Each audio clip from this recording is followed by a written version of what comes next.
I'm keen to talk now a bit about your domestic record ahead of the all-important elections coming up in May, and specifically just to start on education. So in 2015, before the last election, you said, "My priority as First Minister, and let me be clear, I want to be judged on this, is that every young person should have the same advantage that I had growing up." Now, research from Glasgow University last year found what it describes as staggering inequality in Scotland's schools. Pupils who live in the most deprived fifth of communities are just as likely to leave school with just one hire as students in the most prosperous fifth leave with five. So does every child in Scotland have the same advantages as you had growing up?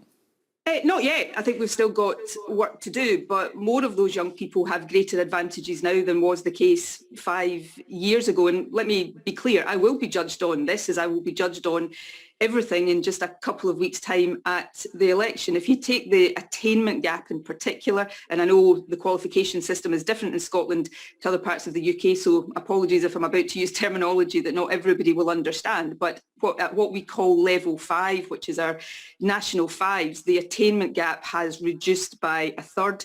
At level 6, which is our hires, it has reduced by a fifth. There's work to do. We've expanded dramatically early years education, which everybody accepts is the biggest investment you can make in reducing the attainment gap later in a young person's school education. And we also have now, and this is something that's important to me as somebody who was the first person in my family to go to university, we now have record numbers of people from poorer, more deprived communities going into higher education. So we've made significant progress, but we still got work to do. We would undoubtedly have made more progress had we not faced the disruption as everybody has faced over the past year with COVID. So there remains a lot of work to do, and one of the reasons I'm asking people to re-elect me as First Minister, the SNP as government, is so that we can get on with that job. We're probably the only party in this election that is putting a serious plan for government before the Scottish people.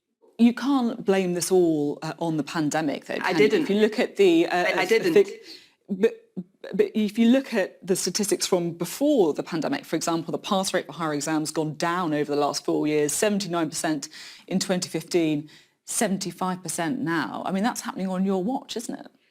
Sorry, just to be clear, Sophie, I think people listening to me would not have heard me try to blame everything on COVID. Equally, I think most people understand that COVID has an impact on every aspect of our life. But if you look across the last 5 years at all of the statistics, what you see in Scotland is increasing attainment. So young people coming out of school with more qualifications and the attainment gap reducing, and more young people, particularly from deprived communities, going into university and indeed going on to positive destinations overall. I am not going to sit here and say that it is job done. I think there is more to do, nor am I going to apologise for setting big ambitions and saying to people, judge me on the record of my government overall. People will make a balanced judgment on whether they think the SNP has a good record in government, and the evidence suggests that people don't think we're perfect, but people think we're the party to be trusted with taking Scotland forward. And they'll look at the other parties as well.